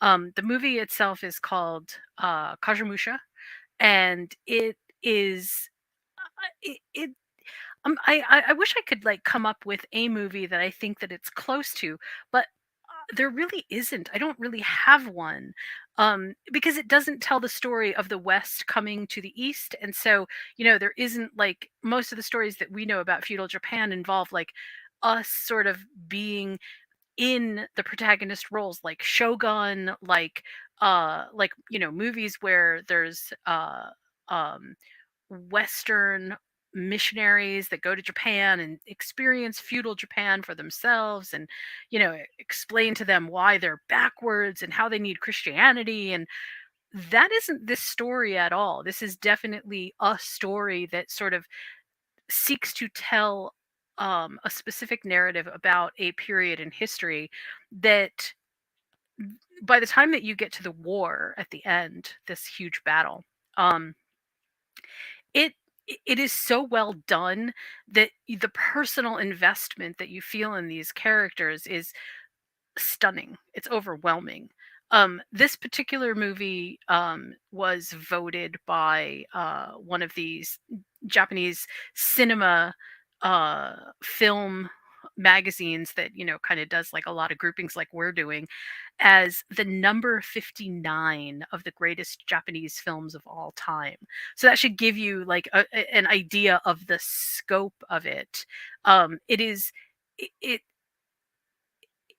it has like elements that I think that you would recognize as being, oh yes, that's feudal Japan, and there are shogun like people and the warriors with their you know swords and the samurai-esque sort of feeling. But if you are really watching the story, it's not Crouching Tiger, Hidden Dragon. It's not. It doesn't have those kinds of aspects to them. We're not talking about a style of fighting that's like um, that's a different style of fighting. We're not talking about Chinese influence. We're not talking about influence from Hong Kong. We are absolutely. This is very centered on Japan. It's truly an epic film. The cinematography in this film blows away the competition for almost any movie that is like outside of maybe Stanley Kubrick and some other huge people at the time. And it and it and it almost feels like it shouldn't even exist. Like it's so good, makes you wonder how did they do that in 1980. um the scale and scope of that last battle make the entire movie feel like it is so enormous. It's definitely well worth watching and a very excellent addition, I think, to anyone who is looking for a wider swath of movies that deal with war and warfare.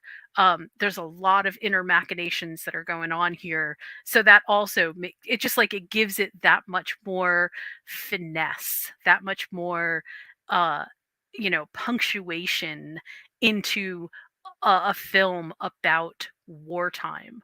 Really excellent. Highly suggest it. Kashimusha. Kasamusha. Okay. Okay. I just trying to come up with something to say, but no, I couldn't even think my way in saying I've seen that. It's good. No, I, no, it, it, I haven't seen it. yeah, I can almost, unless you were like born at a time when like you would have seen this because it was out at the time, because it was actually like at a theater or at a drive-in or something like that, you probably wouldn't have seen this. It's not something that I think a lot of people go to chase, but that's also one of the reasons that I included on the list, because I feel like this is one of those movies that is so well worth the effort of watching, Even if you don't even read the subtitles, the cinematography in this is just astounding. It just leaves you sort of like breathlessly wondering, how did they do that? So excellent, excellent movie. Well, I hope you're ready to talk again because my number four, that's where we are, right? Number four? We are at number 4, yes indeed. My number four is, uh, number four is Glory. Hey, hey, good movie. I think we've talked about that once. And maybe once a long time Yeah, ago. Yeah. a little bit. Yeah. So rather than rehash everything that just talked about earlier, just going to put it out there. Yes, Glory is my number four. Matthew Broderick. I mean, honestly, who knew, right? Who knew Ferris Bueller was an actor? Huh. Surprises happen all the time. Of course, Denzel is doing his Denzel thing before he was doing before he was Denzel, um, and Carrie Elwas, it was uh, yeah, him. Also doing a great job here. So Glory's my number four. What's your number three? Okay, well, mm, along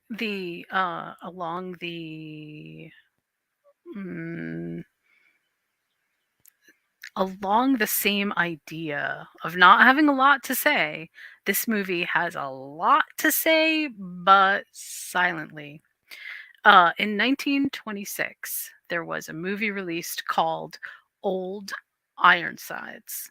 Old Ironsides is a silent film, not a talkie, uh, and it basically it's about the War of 1812. Um, it is so interesting to see a silent movie that has such breadth of character. There are a lot of very interesting aspects to this film. They did some things on these big sets. They did other things that were clearly, it must have been really different, or it must have been very difficult for them to shoot. Um, they it used uh, all of the box office receipts for this movie went to the USS Constitution Restoration Fund. And the USS Constitution is a big giant ship, big tall ship that's gorgeous. Just an absolutely breathtaking ship. um, but Old Ironsides tells a very specific story that during the War of 1812 that is kind of we don't talk a lot about the War of 1812 at all. Um, the there's some things that happen in this film. Like, part of the realism of this film is that an 1886 ship called the Castle was actually burned and sunk off of Catalina Island in order to shoot one of the scenes where they basically burned a ship and sink it. That was actually kind of cool because yeah, you realism is something that you don't really expect nowadays, especially. But again, this movie was released in 1926, so it's kind of old. It gets a really high position on my list because as war movies go, this one kind of captures the essence, I think, of what it would have been like on an inside, or on an I should say on a naval ship, but inside of the naval experience. Um, Basically, this particular film really delves into an experience that I think that we obviously don't have any idea what would have been like. I mean, we can see as many naval films as we want to, and we're always going to be much more invested in the experience of the characters as opposed to the experience of the film. Like, the film itself is kind of like its own character, if that makes sense. It's an excellent movie. I don't know if it actually earned any accolades. I don't think it did. But it definitely should have. It is so amazing. It was done at a time when there was something called magnoscope, which basically kind of like it used a kind of film technique, which today we would sort of call widescreen, or we would call, yeah, I guess we'd call it widescreen. Um, but it's an illusion. It's a trick of the film, and it's super cool. You can really see where they use it to get these really long shots of the horizon out on the ocean. It's very, very, very cool. It gives the film a kind of grandeur scale, which I feel like we definitely don't have anymore. Alexander sometimes captured that. My number 9 film, that sometimes captured it by using sort of these like very wide sweeping drone esque shots.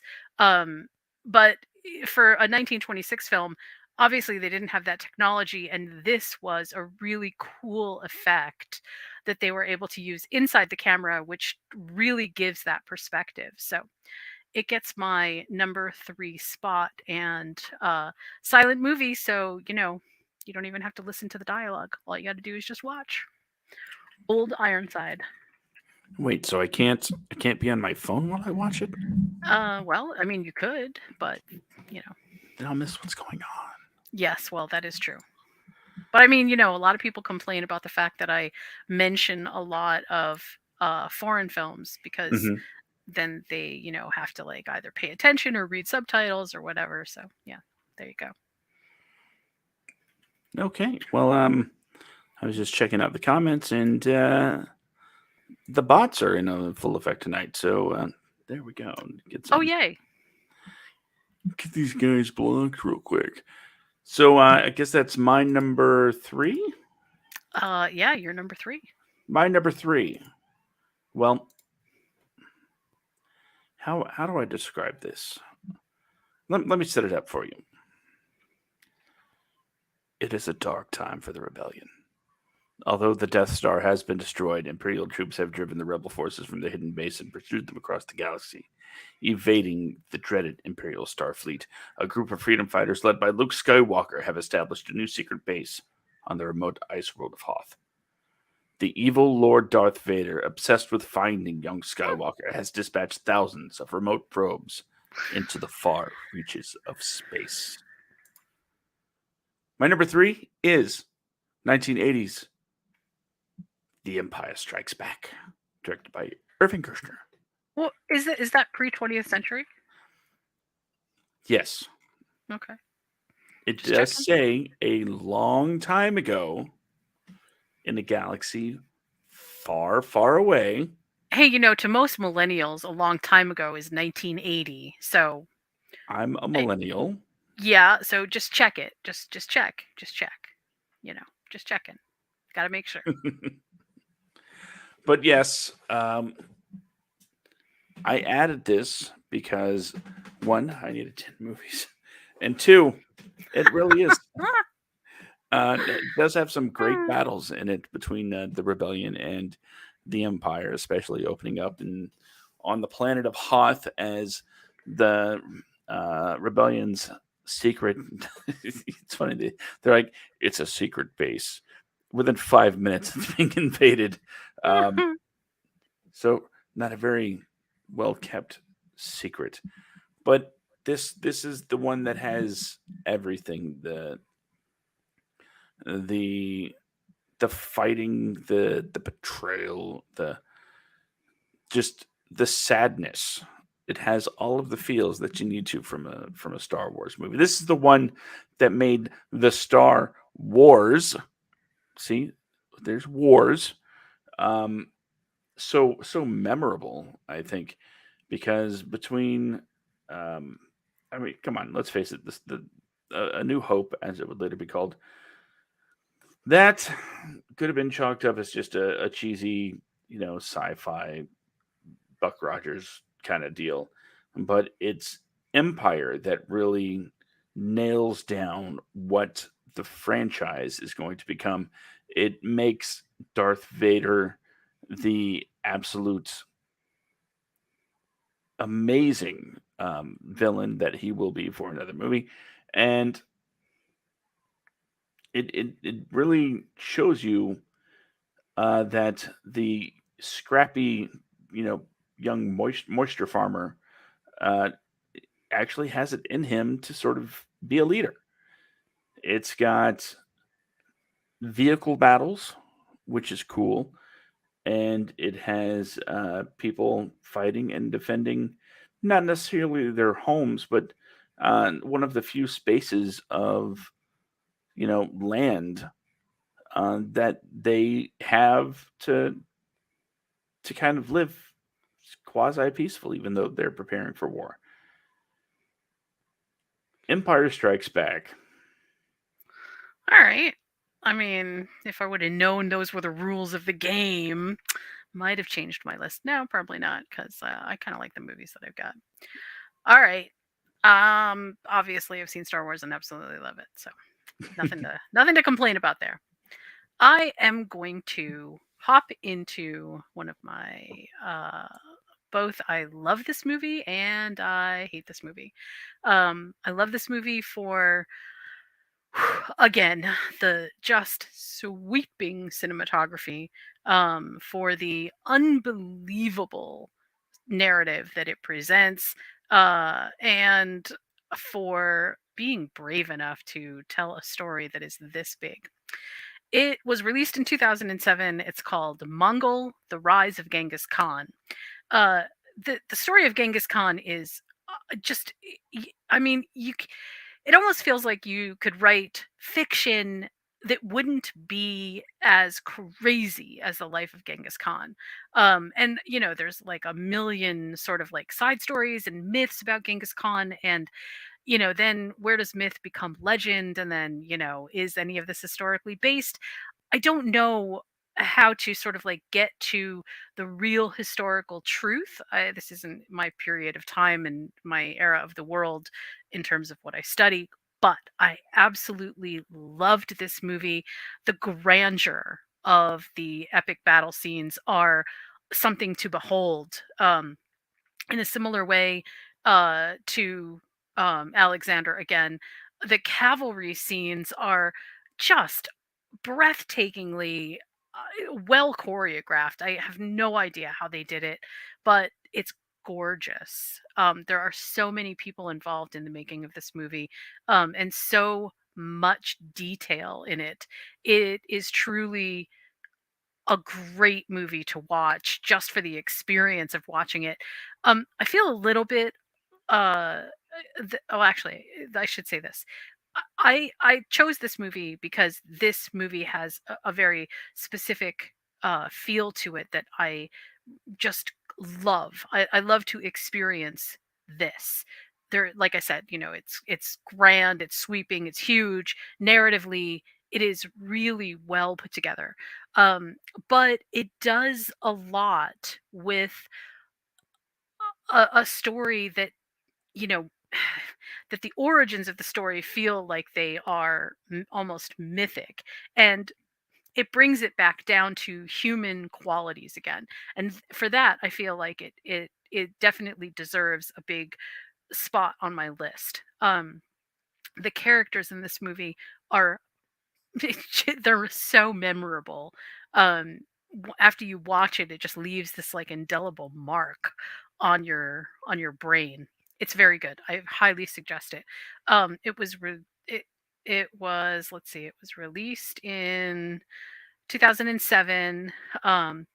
It's the rise of Genghis Khan, and the director is Sergei Bodorov, who I don't know a ton about.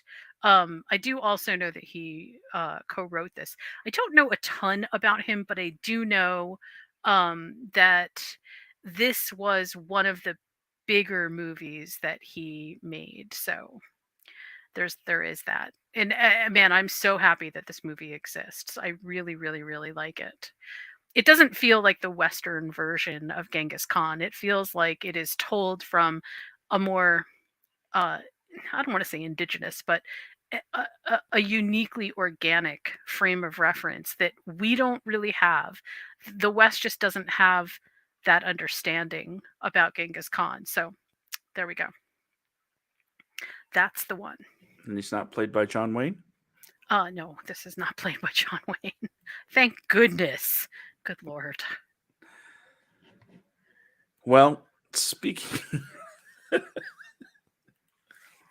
um, no, I'm not going to go there. Um, my number two is not one would probably think about when it comes to war movies, Oh, but really? I love it.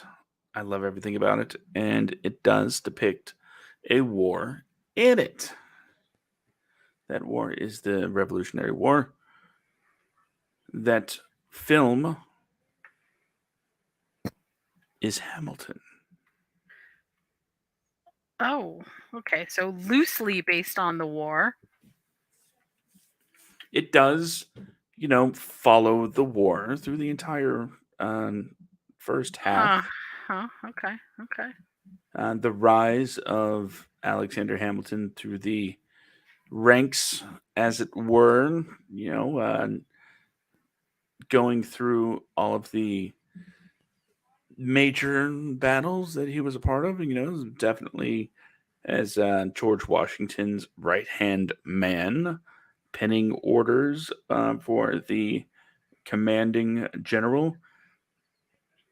Now, as far as the film itself goes, it is, of course, a sort of a collection of footage that was shot from the original Broadway cast over several nights and pieced together to bring you the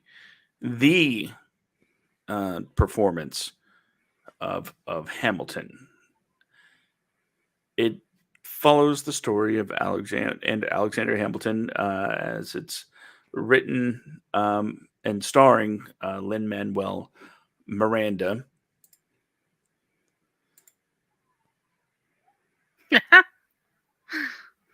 If I have a graphic for it, I'm gonna. That's the thing. If I have a graphic for it, I'm going to show them on the screen. It's a good reason to join us live, or maybe watch the video versions of the podcast instead of just the audio. So there's that. Starring Lin Manuel Miranda, Leslie Odom Jr., and just excuse me, Jonathan Groff, an assortment of absolutely wonderful performers. Is the war action bloody? Absolutely not. It involves no firing of weapons, as it were, and no visible injuries. Really, in fact, some of the most intense moments happen between people on the same side, as duels were known to erupt. But I will say, continuing to pull this thread about historical accuracy, Hamilton is not. It takes key moments of Alexander Hamilton's life, but it definitely um, takes a lot of creative license with events and people. And I'm not even talking about the casting, because I know some of you are going to jump immediately to that. No, like when the Schuyler sisters talk about not having brothers to carry on the family name, so they have to marry. No, not true. They had brothers. In fact, there were a lot of scholars running around. That's just one of the many things that weren't exactly factually accurate. But for the sake of the storytelling, we follow Hamilton and his life, especially through the war, what actually brought him to prominence. That's what makes him memorable in the first place, being the first Secretary of the Treasury. And none of that would have happened if it wasn't for his actions, for his experience fighting in the war, which, like I said, that's exactly what the entire first half of this deal is about. I love the music. I absolutely adore the performances. Between Lin Manuel Miranda and David Diggs, uh, and less. I just talk about these guys all the time. Seeing Jonathan Groff as I did my Glee rewatch, I'm like, how come I never noticed that the first time? King George and freaking Glee, man. It makes no sense how I completely missed that. But uh, pulling back. Don't want to pull. Don't want to have Gordon Ramsay come out. Um, it shows a different side of how people were handling the war of revolution of the beginning, the birth of the nation, and it's not very often you see movies depicting the founding fathers um, in sort of a way that's less than 100% noble. And I'm not saying that Hamilton, is completely accurate. I just, in fact, explained that was not the case. But it did show that the people that were fighting to create the nation did have a lot of fears, did have a lot of insecurities, and did have flaws. And it's sort of nice to see a more humanistic approach to what some might consider American deities, if you will, because there are those that worship at the feet of the founding fathers and believe their words to be some sort of scripture. But so to see a bit of a twist on that, and make it a little more humanistic, I think uh, makes this a worthy addition to my list of best war movies pre 20th century Hamilton. Well, and also there's the, once you see it, then you can continually quote the "you'll be back," because that's exactly what happens. So Um, you'll see. Hamilton is one of the. Although I mean, yes, it's about the Revolutionary War, but don't watch Hamilton and expect that you're going to see any war scenes, because there's no war scenes in Hamilton, and it is definitely the musicale sort of showboat edition of American history, which is always so super crazy. I love it. I also really love the fact that they basically explain why certain characters in history get villainized over others, and it really kind of all comes down to who's writing the history. So there you go. Mm-hmm. Uh, that's exactly what it is. My Okay, number two. so my number one is this film that was released in 2013. I don't know anybody on my list of friends that have seen this movie, but let me tell you, they are missing out. I even went so far as to say, hey, you know what? Let's all get together and watch this movie. And once they found out that it was black and white, they were like, ew, no. I was like, no, listen. It's black and white for effect. It was released in 2013, and trust me, it's amazing. It's listed as a historical psychological horror. That is kind of a big mouthful, but it truly does kind of encompass what's going on here. It is set during the mid 17th century in the English Civil War. Bet you didn't know that the English also had a civil war, but they did. Um, it is it I won't give a lot away, because I do feel like this is one of those where, like, I don't want to spoil a lot of the stuff that's happening, because I really hope that people will go to see this. It's number 1 on my list for a really good reason. It works in a way that is difficult to sort of like capture. First of all, technically, because I just want to get this out of the way, technically, this movie is brilliant beyond brilliant. Okay. Um, as a former film student, sometimes I get like super caught up in the technicalities of films and get really excited about things that most people don't get excited about. But in this case, it is well worth noting how they used multiple platforms of cinema in order to make this work. There were so many different techniques that they used to get everything all together to make this work, that it's just stunning, absolutely stunning. Um, Sam O'Neill is in this, and he doesn't play the typical character that you would normally think of. He plays a pretty uh what's a good word for this? He plays the he I guess he kind of plays like, well, I mean, he's an alchemist. I guess I could start there. He's an alchemist. Um and it's difficult to tell, like, is there a good side? Is there a bad side? Like, what's really happening here? Um and once again, the part about this that makes it so good is it's not a huge movie of massive battles. It's actually one of the few movies on my list that isn't like, that doesn't have a bunch of battles or big war scenes in it. Okay. It takes place during the English Civil War. And then there are all of these allegories and metaphors inside of the film for the war itself.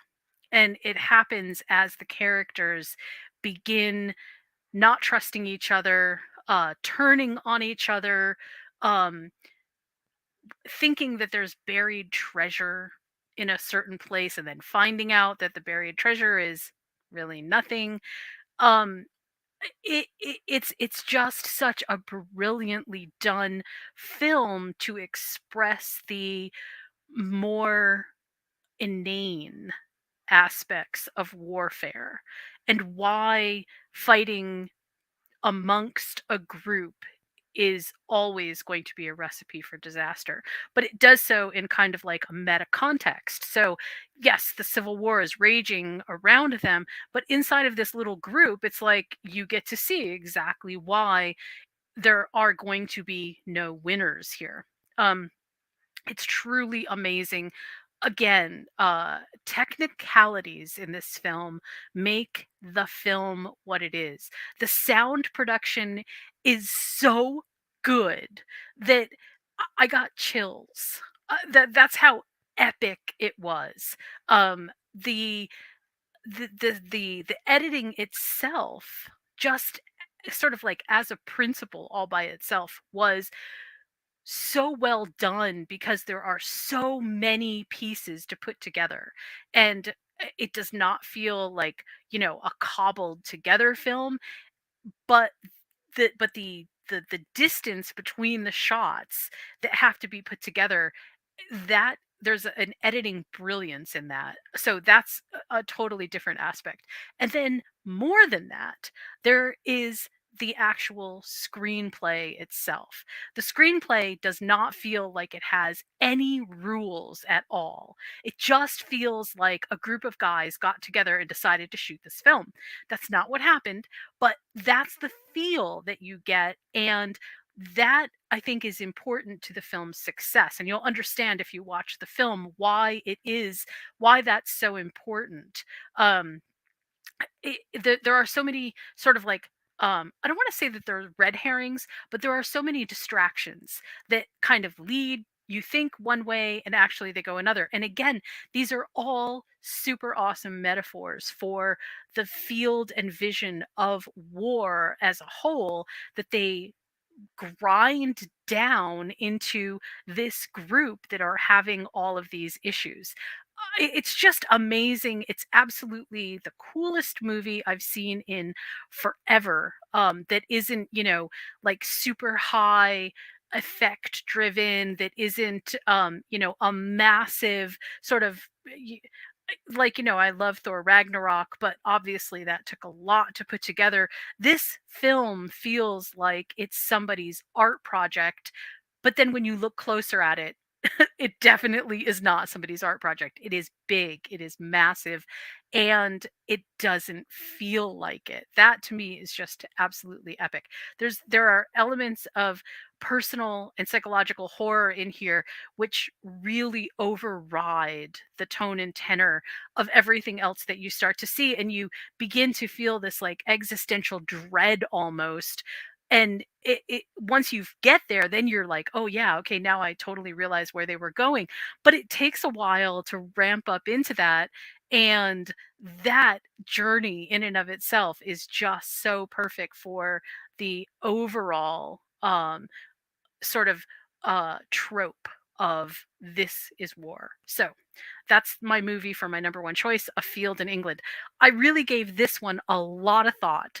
I really wanted to pick a movie that I felt like had all of the aspects that I was looking for, except that it didn't have, like, a singular battle that I could kind of, explain. But I feel like this works the best to be the overall war movie because this is what war does to people.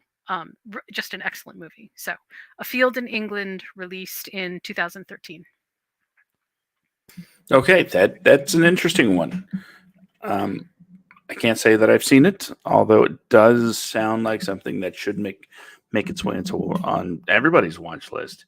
Actually, if this is the sort of uh, thing that you're interested in, so If you like horror movies, you will love this.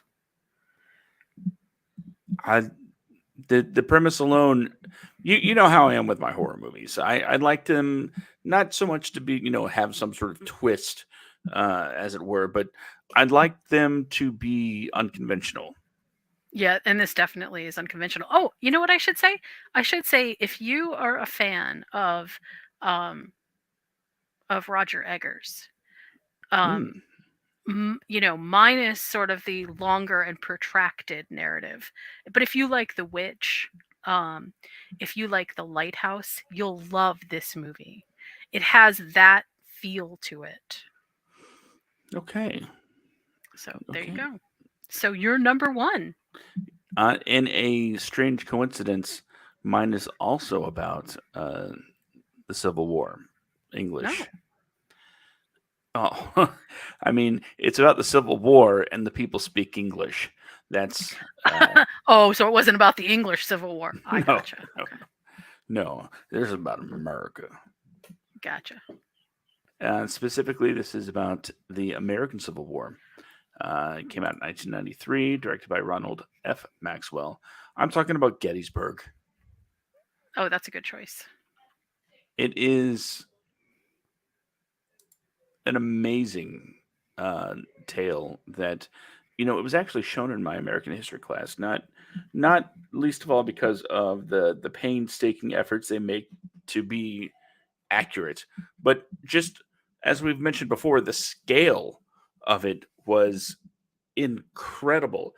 Thousands of Civil War reenactors came in from across the country to volunteer their time to be a part of this film. The national park in Gettysburg opened up the park itself for the first time for filming, and it really became one of not only the greatest pre 20th century war movies ever, but I think one of the best war movies. Period, as it follows Martin Sheen's Robert E. Lee and Jeff Daniels as Colonel Joshua Chamberlain. You gotta love the name, Josh, right? And I know you do. So Mhm. one of my favorite aspects about this, um, just all personal feelings about who I wanted to win aside. USA. Anyway, I loved the relationship Jeff Daniels and C. Thomas Howell have as the Chamberlain brothers. You know, being brothers and being in war, especially when one of them is clearly of a higher rank, a higher stature. Um, it made for an interesting dynamic. Not that it caused conflict between them, because no, it was a very good relationship these characters had, but they were both so interesting and so committed to not only their country, their cause, but each other. It was really cool to see people in this situation have somebody to kind of uh, somebody to hold on to from home. I guess is really what I'm getting at. Um, and left it open to, as we know, movies are show not tell, And if this was a novelization, if these characters were not together in the novelization, you would be reading a lot about how the events of the day made the characters feel and their thoughts. You can't do that really on screen. So just the fact that this is such a natural connection for these two characters to have this ability to share their thoughts and feelings, I thought was a tremendous point of view to take in this movie. And were there parts that I thought um, were maybe less than spectacular? The first thing that instantly comes to mind is that opening where you know Robert E. Lee is looking at the map and he's like, "I don't have my glasses on. What's the name of that thing right there?" And someone's like, "It's Gettysburg, sir." And it's like, "Oh, there's the title. Boom." You know, it's just one of those little cheesy cinematic moments where let's say the title. That way, people know what they're watching. You know, and use it to well, we're just setting up where it's going to be. Sure, sure. You just wanted to say the title. We all know it. But the war scenes themselves, not particularly graphic. It's still a few years off from the release of Saving Private Ryan and the brutality that uh, that film in particular introduced into the war genre. But it's still every on-screen death from a character that has a speaking line is kind of felt. And even those that are just kind of background, you kind of get a feel for it because you do spend time with a lot of different perspectives from all around the battlefield, from the brass to the lowly pissant privates, the people that are being fed into the meat grinder. You're getting perspectives from all over the place. One scene in particular stands out when um, I believe it was Chamberlain takes prisoners, and I think it was Thomas Chamberlain that's like, Why are you doing this? Why are you fighting this fight?"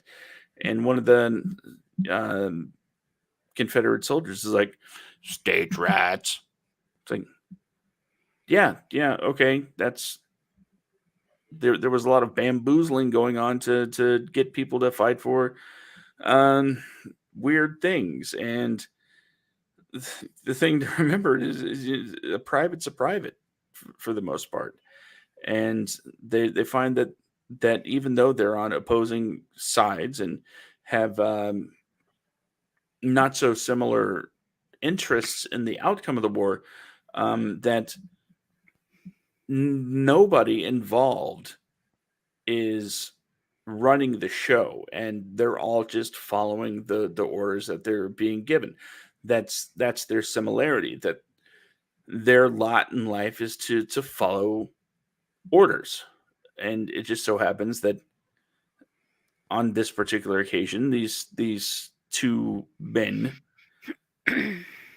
being able to speak face to face, but on opposite sides of the war, found a bit of just a tiny bit of common ground in the fact that they're where they are because of other people. But all of these reasons add up to me making Gettysburg my number one pre-20th century war film. Interesting. Very interesting. I personally, although Gettysburg is definitely one of those, it is, I mean, it's a, Gettysburg was the beloved project of Mr. Turner. And you can see it, you can feel it. The one thing that I dislike about Gettysburg, it just as from the standpoint of the battles, is that they kind of, to me, they sort of like go out of their way in a similar way to 300, to kind of make the soldiers feel like they are far more disadvantaged, on one side than the other, which is sometimes kind of odd. It's just an odd choice. Like, we get it. We can choose which protagonists that we want to root for without you pointing it out and making it so obvious. But that's just a film thing. Um, I have to say that I really loved Gettysburg so much more than I liked Gods and Generals, which was, oh yeah, did not like that movie at Yeah, all. So prequel good try. territory. Oh god, it was just Gods and Generals was terrible though. But Gettysburg was big. I mean, it feels epic. It feels like an epic movie. So, okay, so I'm going to go run through my list here, and Before you do, can I yeah. give a quick shout out real quick? Yeah. A quick shout out to Randy Edelman. Most of you probably don't know his name. In fact, I didn't before I started doing research into this particular topic and in this particular movie.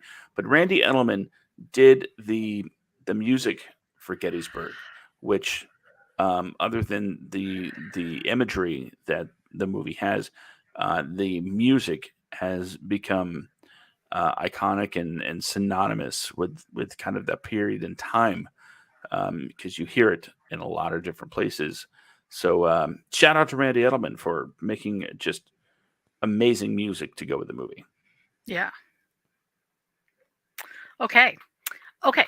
So, starting at number 10, I have Admiral, the Dutch story, Alexander, Oliver Stone, Spartacus, starring Kirk Douglas, of course. Um, Glory is my number 7. My number 6 is Henry V. My number 5 is Kingdom of Heaven, the Ridley Scott production, which was huge. Number 4, Kajamusha, the Japanese story that kind of delves into feudal Japan. Number 3, Old Ironsides, the War of 1812 and beyond, piracy, all kinds of good stuff in there. Number 2, Genghis Khan. And number 1, A Field in England, the more allegorical, hey, this is what Civil War is really all about. So that's my list. What's your list, Josh? Well, my list of pre 20th century war movies starts off with number 10, 300. Number 9, Troy. Number 8, The Patriot. Number 7, Dances with Wolves. Ooh. Number 6, Master and Commander, The Far Side of the World. Number 5, America, the Motion Picture. Number 4, Glory. Number 3, Empire Strikes Back. Number 2, gosh, you don't know how badly every time you said talked about Alexander, I wanted to be like Hamilton. So that, yeah, my number 2 was Hamilton, and my number 1 is Gettysburg. I do believe it's your turn to assign the homework for next Okay, week. so this one's going to be a little bit tricky. And you may actually need to do a bit of watching research, because I don't know if you're going to have anything right off the top, although you might have some. I'm not sure. It's Thanksgiving next week. It is, So it'll yes. be Thanksgiving on Thursday. Wednesday, hopefully, we'll get in our show. And I thought it would be fun to do something kind of lighthearted and a bit whimsical. So we're going to go with animated movies Hmm. before 1980. So Ah, anything pre 1980 that is an animated film that you think is particularly noteworthy, that's where we're going to go. I won't say that they have to be kids' movies, but most animation pre 1980s, we hadn't really gotten into a lot of adult film yet. So we'll see what we come up with. let's see. You said pre 1980? Pre 1980, so anything before 1980, because the 1980s had kind of an explosion of animation, but pre 1980, yeah, it gets a little bit more difficult to pin down some stuff. I mean, there's plenty of Disney, but there's some really good stuff before then too. So Yeah, I just did a check on my list. Oh, this is gonna be this is gonna be something it'll else. be fun. It'll be fun to try to narrow it down because like there's a lot of good stuff, right? I mean, anyone who knows me will already know what my number one movie is, but we'll try to keep some suspense in there anyway. Okay, so pre 1980 animated films. Yep. See what we can come up with. I'm sure it'll be exciting. Oh, for sure, for sure. You know what else is exciting? What's that? Moviesandmeals.com. It can be. We are officially transitioned into Christmas stuff, and some of our Christmas stuff we actually just started to do. So we'll try to get some of that stuff. But we just started watching Christmas movies because we needed to get inspiration. So that's been obviously very fun. Um, and don't forget to tune in tomorrow for our podcast TV dinners, where we are going to run down some of the exciting things that are happening and not so exciting, like rumor stuff that's happening right now on TV series and some really cool news that's happening on some TV series that we all know and love. So we'll get kind of a rundown of, just odds and ends, news, bits and bobs, stuff like that. It'll be fun. Join us. We'll have a good time. That's pretty awesome. I can't wait to see what you really take a deep dive into tomorrow night at 8:30 p.m. Eastern, 5:30 Pacific, with TV dinners. If you'd We like will to hear, definitely talk about Henry Cavill. We will definitely talk about Henry Cavill. and maybe a little bit of Westworld. Definitely some Westworld. And also, we are going to have a really special, although if you don't know it by now, you might be blind or deaf, but we are going to have a really super special talk about Andor. I'm excited about Andor news. There's some really exciting things happening.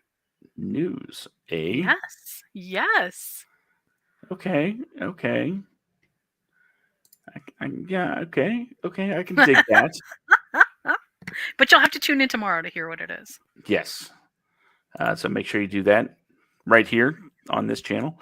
Um, if you want to hear my voice a little bit more, you can always listen to the Wadcast every Friday night at 10 p.m. Eastern, 7 p.m. Pacific. If you want all the pertinent links and information, go to wadcomedia.com. What are we going to talk about on the Wadcast Friday? I don't know. It's not 5 minutes before showtime. That's when we come up with these things.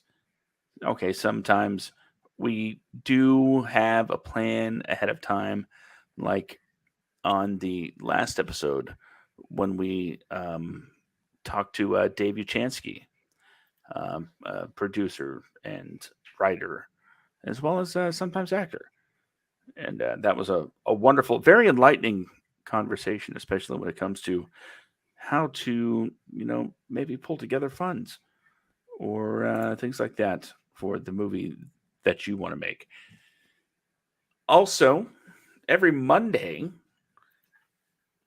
we found out something. Well, we found out something interesting.